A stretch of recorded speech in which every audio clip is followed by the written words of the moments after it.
बिहार में एक छोटा सा गांव पड़ता है और उसी गांव में एक पवन नाम का लड़का अपने सौतेली माँ बबीता के साथ रहता है।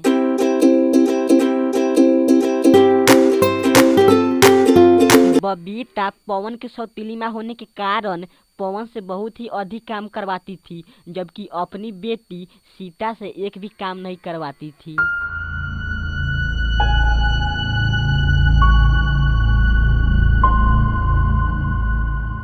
अरे अभागा, यहाँ मेरी बेटी के साथ क्या कर रहा है? चल जा जंगल से कुछ लकड़ियाँ तोड़ कर ला, नहीं तो आज खाने के लिए तुझे कुछ भी नहीं दूंगी। नहीं माँ, तुम ऐसा नहीं करना। मैं अभी जा रहा हूँ जंगल से लकड़ियाँ तोड़कर लाने।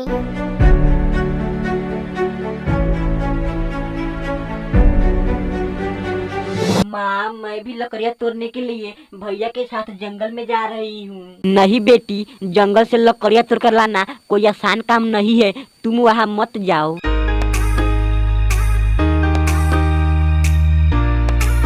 पवन सूखी लकड़ियाँ के लिए जंगल में पहुंच जाता है और फिर इधर उधर सूखी लकड़ियाँ ढूंढने लगता है।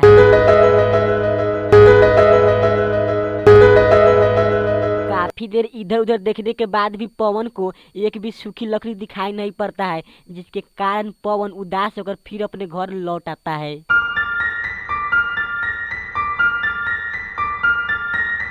अरे भागा, मैंने तुझे कहा था जंगल से लकड़ियाँ तोड़ लाने के लिए, लेकिन तू खाली हाथ ही वापस आ गया। अब मैं तुझे देख क्या करती हूँ।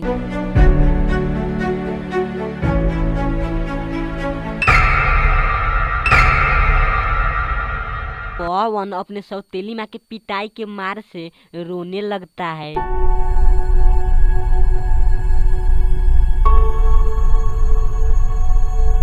फिर शाम को पवन के पिता काम से लौटते वक्त पवन को रोता हुआ देख लेता है। बेटे, तू इतना क्यों रो रहा है? तुझे किसने मारा है? पापा, माँ ने मुझे जंगल से लकड़ियाँ तोड़ लाने के लिए कहा था, पर जंगल में मुझे एक भी लकड़ियाँ नहीं मिली, इसीलिए माँ ने मुझे बहुत मारा। ठीक है बेटा, अब तू चुप हो जा। कल मैं तुम्हारी मम्मी को समझा दूंगी, इसके बाद वो तुम्हें नहीं मारेगी।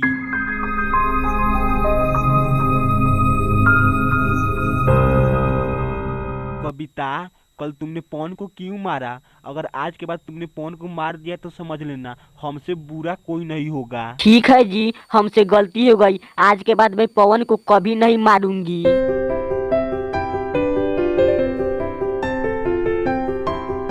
तू मेरी शिकायत अपने बाप से करवाएगा? ए ले, चल यहाँ से भाग जा, नहीं तो आज मार के मुँगा दूंगी।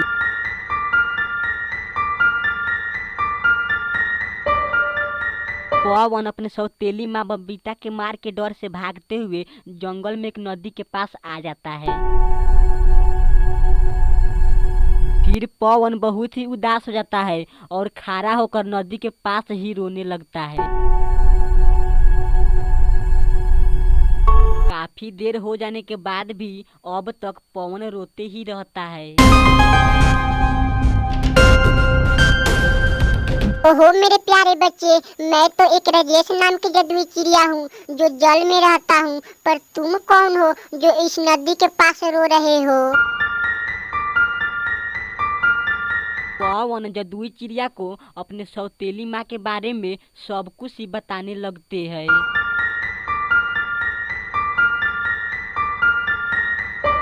तो जाओ मेरे बच्चे, मैं तुम्हें एक चमकता हुआ हीरा दे रहा हूँ। तुम इन हीरा की सहायता से काफी अमीर बन जाना और फिर अपने सौतेली माँ को मजा ही मजा सिखा देना।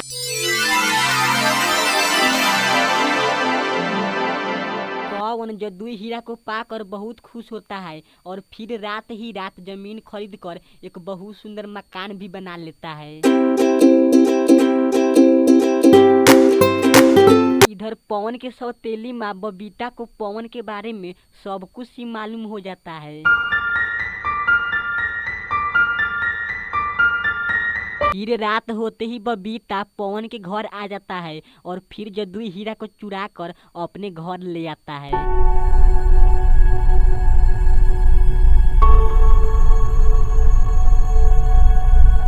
अगले दिन सुबह होते ही बबीता के छत के बना हुआ घर एक झोपड़ी के रूप में बदल जाता है और फिर बबीता और बबीता के परिवार ये सब देखकर तंग ही रह जाता है।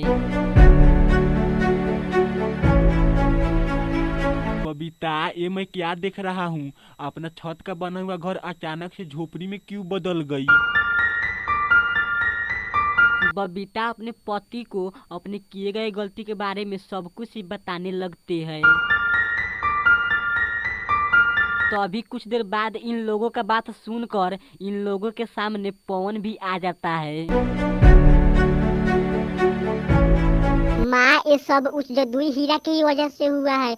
कुछ दिन पहले आपने मुझे मार कर घर से निकाल दिया था, इसीलिए जदुई हीरा नाराज होकर आपका घर एक झोपड़ी के रूप में बदल दिया। हाँ बेटा, तुम सही कह रहे हो। मैंने तुमको मारा, पीटा और घर से भी निकाल दिया, पर आज मुझे इस गलती का एहसास हो ही गया है। मुझे माफ कर दो। हाँ बेटे, तुम मुझे और अपनी माँ को भी माफ कर दो। हम दोनों से ही बहुत बड़ी गलती हो गई। नहीं पिताजी, आप मुझे ऐसा कह के शर्मिंदा मत कीजिए। अब मेरे घर चलिए। मेरे घर मतलब हम सबों का घर है।